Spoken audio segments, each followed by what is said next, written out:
Hello, hello, everybody. Welcome to kind of a special edition of Timeout Tuesday, but we're joining you Wednesday afternoon. But we're so excited. So go ahead and grab whatever you need, and we will be back in 30 seconds.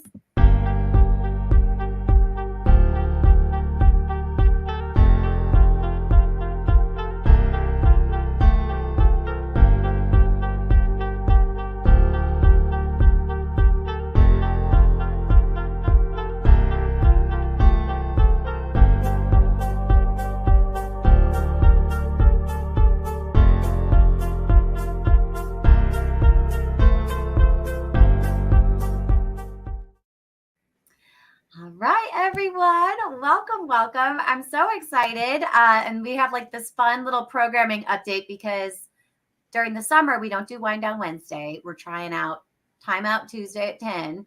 But yesterday, I had like 3 places I had to be. And so my lovely, lovely teammate, Olivia, is here with us. And I'm super pumped about that. Olivia, how are you?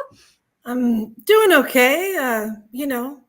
Summer brings more things than you expect, and so I was thinking I'd be relaxing, but I'm pretty busy. So in a good way.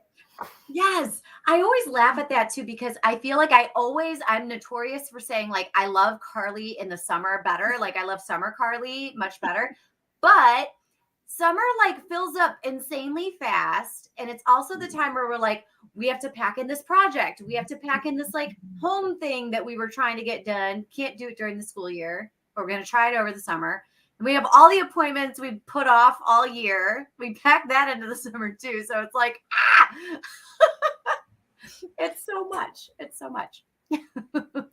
Indeed. And I think for me too, it's like getting ready and doing the vacation and then needing the vacation after the vacation Yes, to yes, relax. that's So right.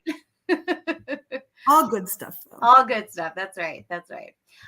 So speaking of summer plans, we have a lot of really cool things happening this summer at the IRC. So I'm going to drop in the chat right now for those of you who are joining us on YouTube. We have this incredible free learning opportunity. It is in person. We're so excited about it. And it is the 1-day mini conference called EmpowerCon. And we're so pumped about it because we've got one day is happening in North Palos or Palos Hills, right? Is that right? I feel like I always say that Right to me. incorrectly. And then the other day is in Wheeling. So we're giving our folks in the northern suburbs a time and place in the southern suburbs. So y'all can take your pick. It's both days have the same content. So you just pick one and you get 5 hours of CPDUs, which is great. And you get to come hang out with us and enjoy some professional learning.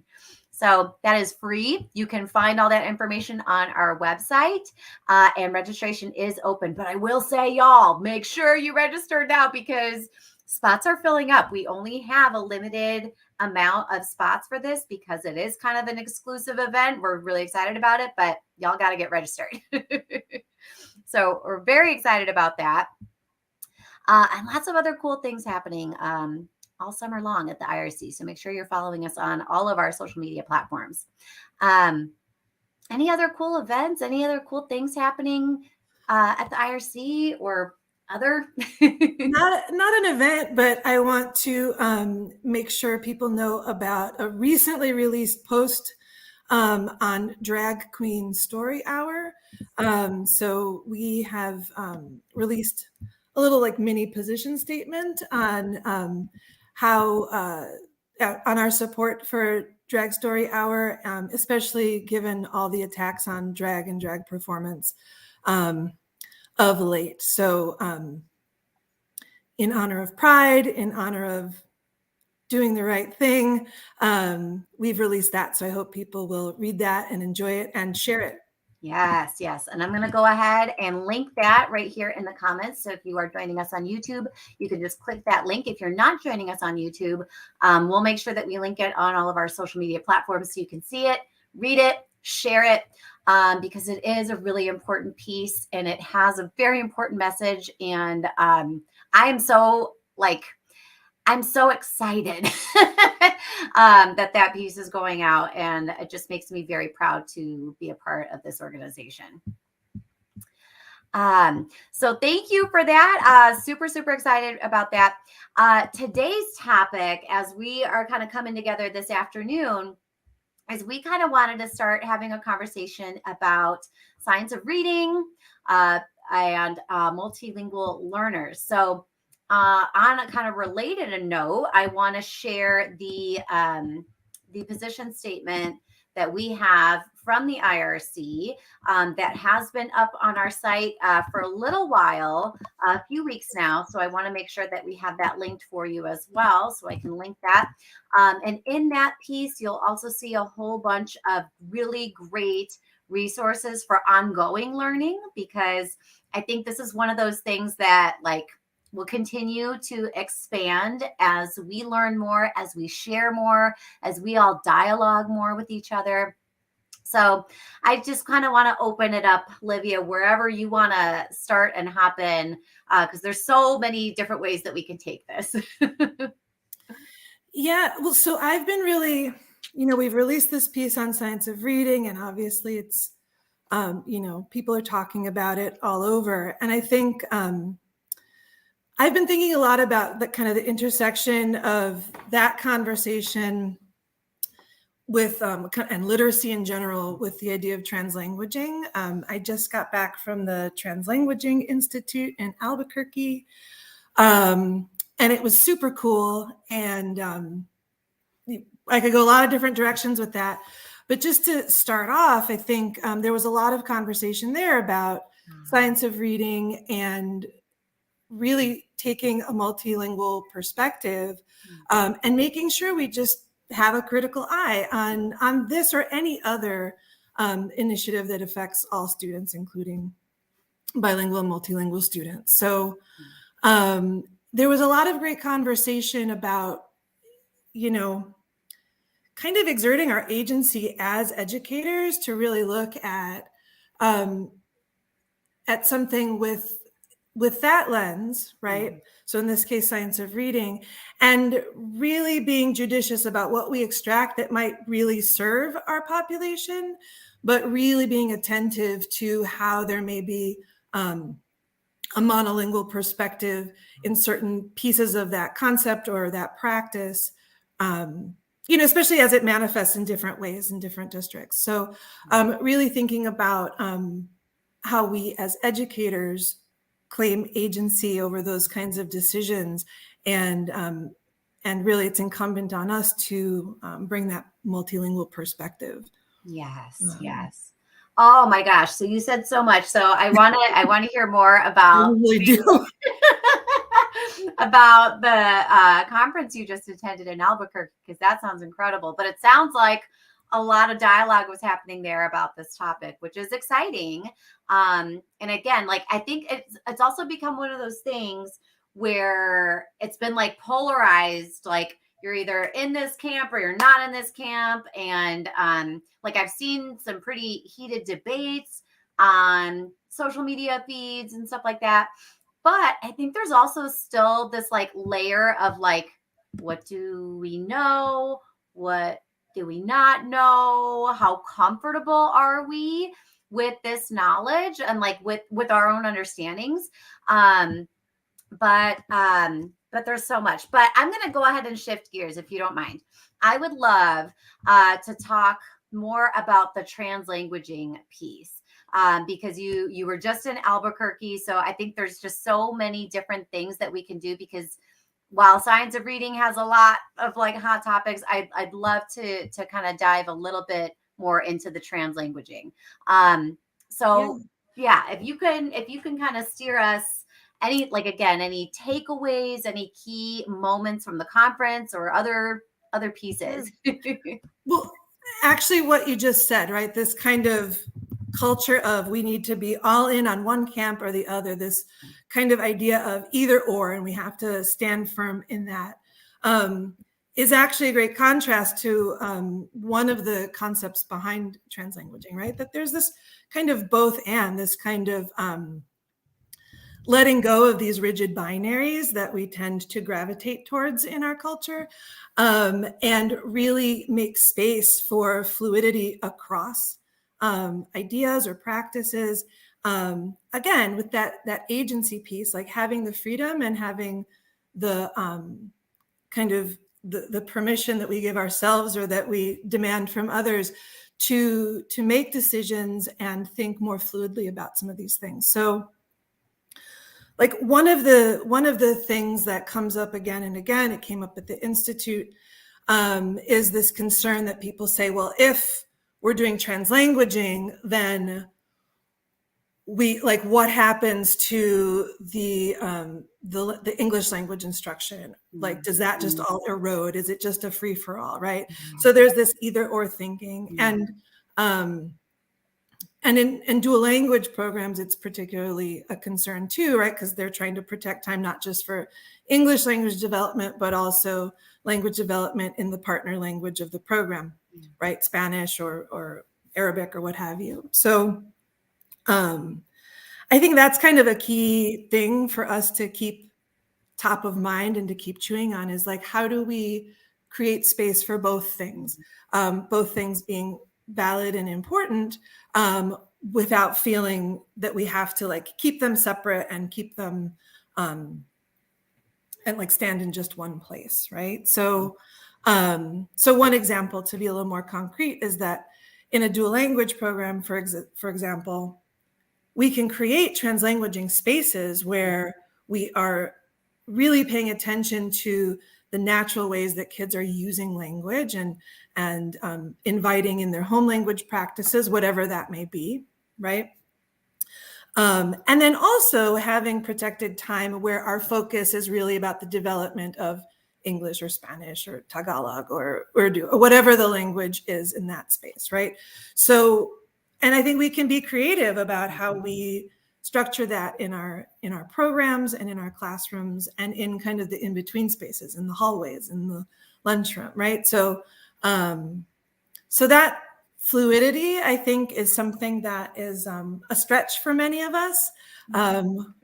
We have a lot of structures and mandates and rules, and we have to engage in a certain level of criticality, like how well those are serving us and where they might not be. Yes.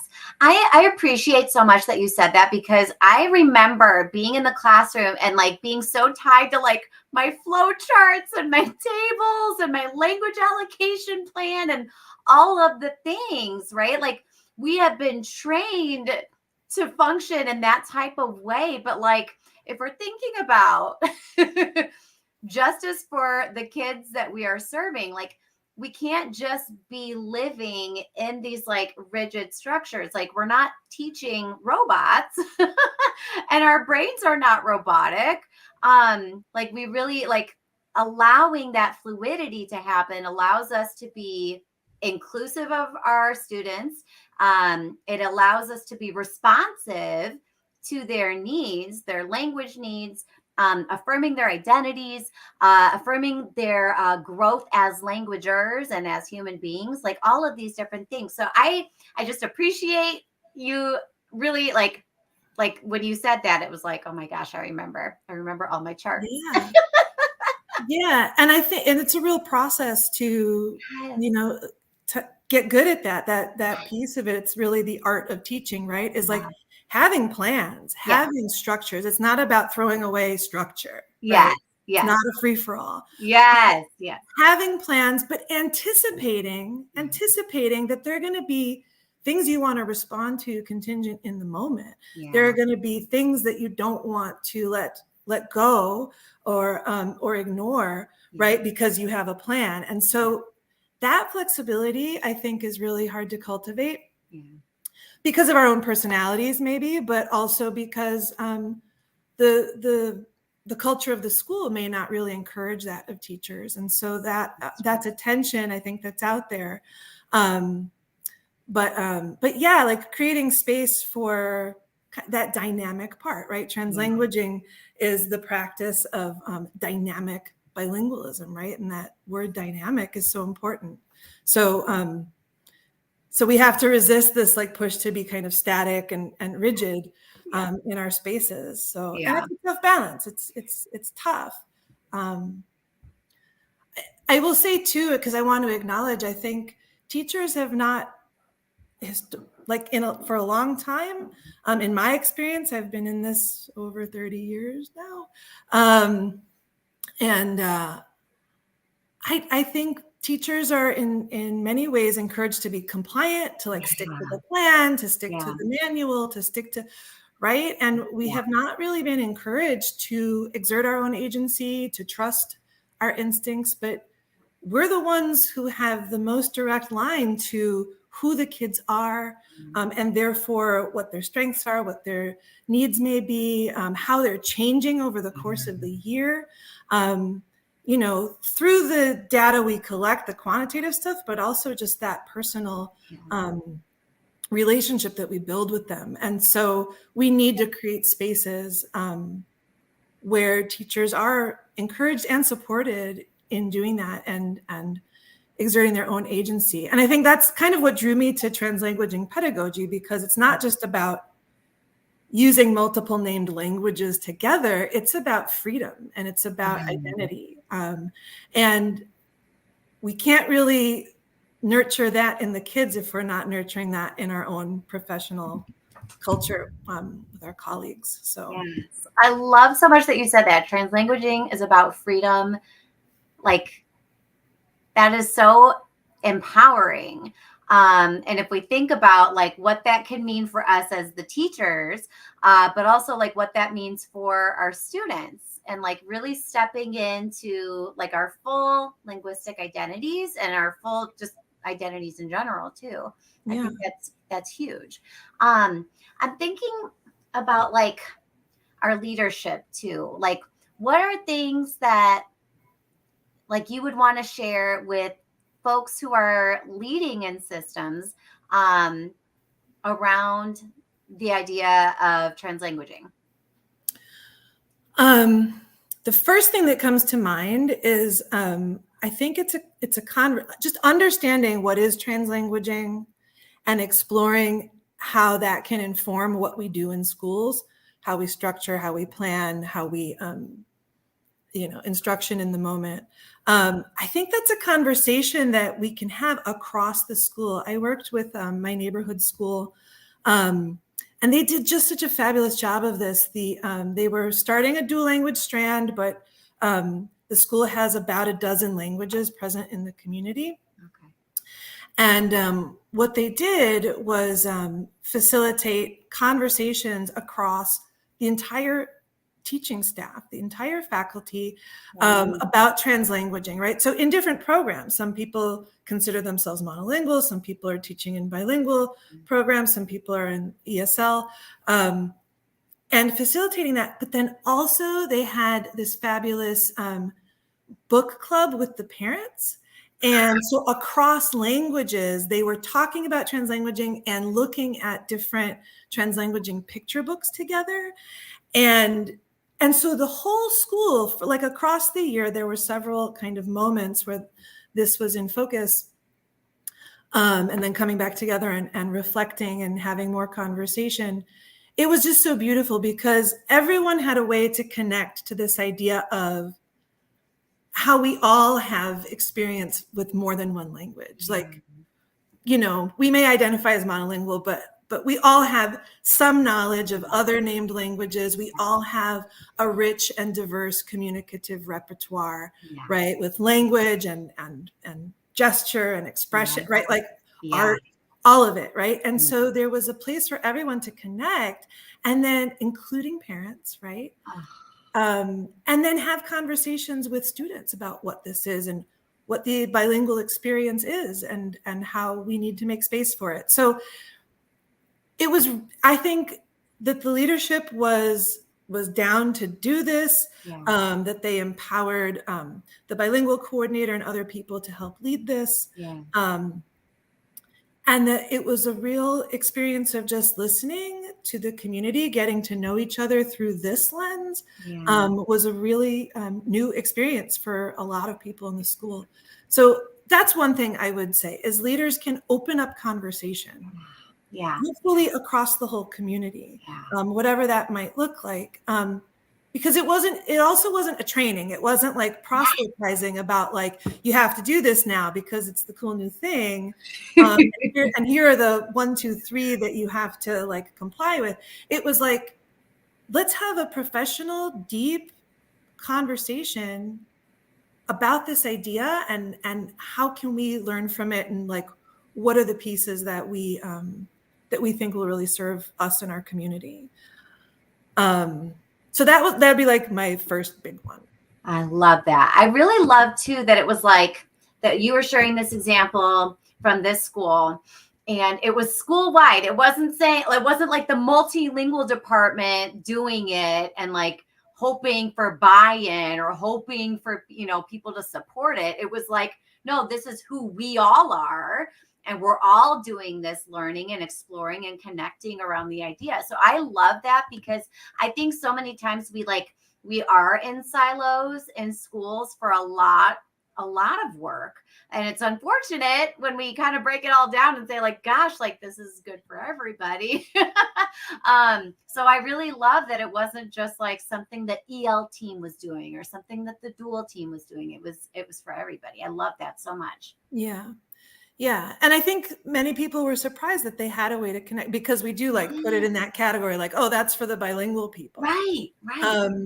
And it was also really cool. And in lots of spaces, not just in this example, the storytelling that comes out and the importance of telling our stories and connecting the dots of how our experience as students growing up, in our lives now, we show up as who we are to our work, right? That's not divorced from our life as a teacher. And so it creates an opportunity for people to really understand what's influencing their decisions and their stance on things and what they think is best for kids, right? And then to hear other people's stories and maybe that's challenging. We were right, but like that's all good. That's like what a learning space should be about. And I think the more we're doing that storytelling and learning and connecting the grown-ups in the building, the more we understand the importance of and how to create that space for kids. Because often that gets relegated to like, well, that's fluff. That's not the Yes. We are the curriculum. We are important texts in this curriculum. Beautifully said. Right? To connect it to the translanguaging, like we're all okay. So this is an idea that came up a lot. Nelson Flores talks about this, and it was a theme at the Translanguaging Institute, to bring it back to that we're translanguaging all the time. Right? I am a bilingual person. I grew up in a house where we spoke English and Spanish and also Tagalog and Adapted American Sign. So like there was a lot of communication happening in all sorts of forms. And because I'm speaking just in English to you right now, doesn't mean that my brain has stopped holding all of those things from my experience and all of that in my communicative repertoire, right? So translanguaging is something that happens. It's not only like in the speaker, right? In the languager. It isn't only when someone else hears evidence of it. Yes. And so I think like kind of that shift of understanding that translanguaging isn't something we can allow or control, but it's something that's happening. It's part of what it means to be a bilingual person or a multilingual person or a person, right? That we have lots of influences on our language, and that language isn't just for communicating outside externally with other people. That language is for us to make meaning, to understand the world, right? To understand ourselves.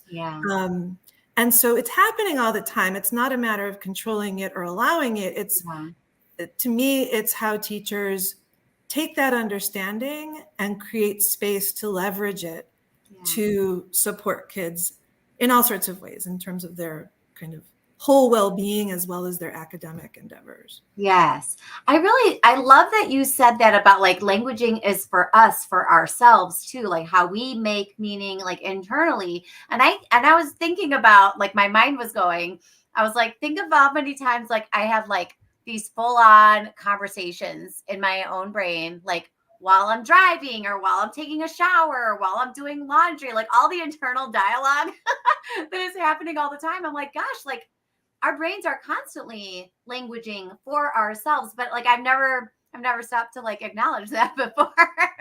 Yeah.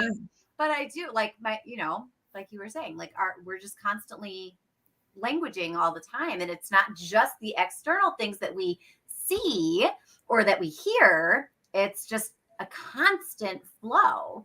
So I love that. I love that you said flow because it gets me to this metaphor that I love in the book. Oh, and I happen to have it right here. Let's see. In this book, Yes. right? Oh, Yes. there we go. They use this metaphor of the corriente, right? This flow that's happening. So we each have that flow, like that internal flow of our thoughts, right? And how those manifest as language. But also there's a corriente, there's a flow in our classrooms. And one thing that I think is helpful to understand this idea of translanguaging isn't just on the outside, right? We can think of a river, right, that may be flat and smooth and calm on the surface, right? But underneath there are currents and rocks that's flowing over it, right? So we may not see all the ways that the current is flowing, but it's still there, right?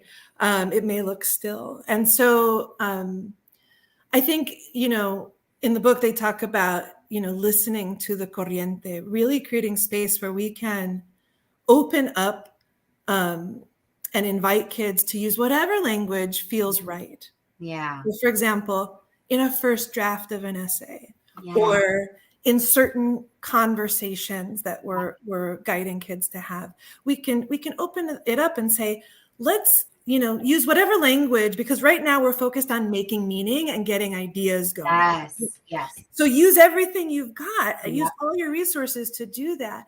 And the great thing for teachers is that gives us an opportunity to observe and listen to how they're using language when they're not being told how to use language. Then we can take, that's great formative information for us to say, oh, I noticed, a lot of them are doing whatever, tal cosa. And then we can build in a mini lesson or whatever, not to correct it, but to amplify their understanding of how they can leverage language to be understood and to communicate in different ways, in different contexts with different people, right? So yeah. So again, it's not about right or wrong. It's about what's happening. How do we use it? Yes. Oh my gosh. So many good, like little bombs you had just there. Like, there was so much. I love that you said, like, it's not about correcting. It's about amplifying. I think that's huge, like in and of itself. Like that could be like a whole other conversation that we explore. Yeah. Well, I think it's about, right, like if a kid is classified as an English learner, right, like baked into that label, we're supposed to focus on their English development, right? But I think it's more useful to me to think about, we want to expand their linguistic repertoire, right? It doesn't mean we want to negate, or we like to do this, it leaves no room for anything else, right? And right, they're English learners, but English language development is not the only thing they're working on. They're in school to learn about lots of things, not just language development. And so all of their language resources can support that meaning making and that deepened learning. So yes, absolutely. Yeah. So can you hold up that book you have one more time, because I want to make sure that folks can see it. Is it it's Ophelia Garcia, right? Yeah. Oh my gosh, I'm terrible at this. Okay. The Translanguaging Classroom. Glare. Trying to avoid glare. I want to make sure that I can link that book because I know teachers will always watch this and they'll say like, can you link that resource? So I'm just going to go ahead and link that in the comments for us so that folks can grab that book. Do you have any other like preferred resources? I'm trying to look at, because when you held up that book, there's mine. I was looking at my shelf trying to find it. And I was like, there's no way I'm going to be able to find this in time. I'm glad you have it handy. It's a really good one. It's a good one. It's got a lot of like tabs and stuff. Yeah. So I have a lot that that I like. One kind of one-stop shop resource is the CUNY NICEB website. So I can pop that in. Let me see. I don't know about the link, but we can pop that in later. But the CUNY NICEB website just has a huge amount of like translanguaging guides, book lists, recommendations on other resources. They have videos of teachers in different grade levels and different types of programs, all using translanguaging, including, just so it's clear, teachers who are monolingual using translanguaging pedagogy in contexts where they have multilingual learners. And from that group, CUNY NICEB is a website, right? But then there are several books. En Comunidad is one of them. Rooted in Strength is another. I can put together a short list of my favorites, but those are all authors who were kind of from that, who had their kind of genesis in this work in that group. The other one, I do have it here. Danling Fu has done lots of great stuff. But I mentioned drafting in a home language or in a mix of languages, like just drafting ideas. So in this book, Writing Between Languages, Danling Fu talks about that and kind of guiding kids, even when the goal is to get them writing in English, to give them space to get their ideas out. And kind of like one big nugget from that book is that she looked at when students, are able to write in a draft in a home language, and then when they've translated that and compared it to a draft that they were made to do only in English, all of these things are revealed about who they are as writers that were not in when they drafted, and then you read the translated draft. About word choice, about author voice, about and ideas, right? Yeah. That when they're at early stages of language development and they're made to draft in English, those things don't come through, and so you miss so much of their kind of intellectual and creative self. Yes. When you do that, and so anyway.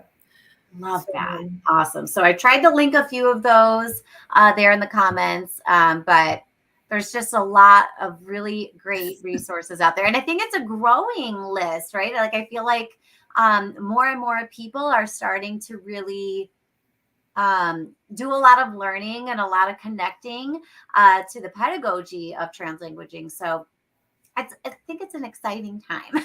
It's an exciting time for translanguaging in classrooms. But for sure. Yeah.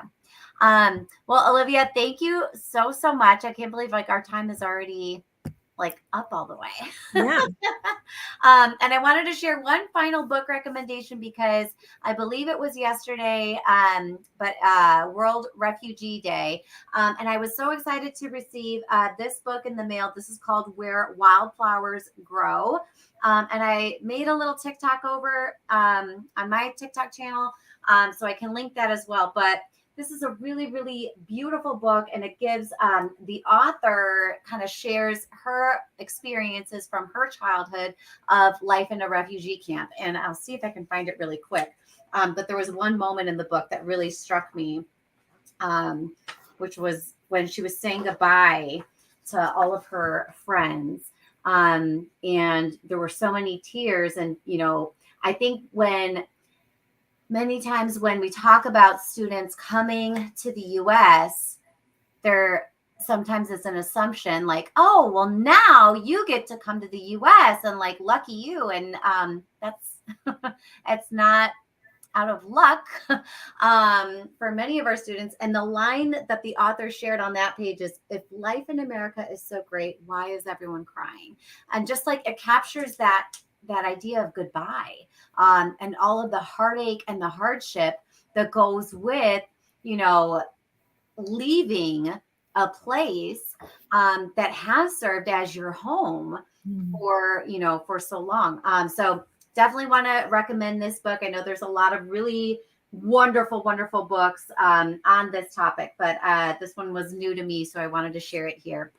But Olivia, thank you so much for hanging with me today on this Wednesday afternoon.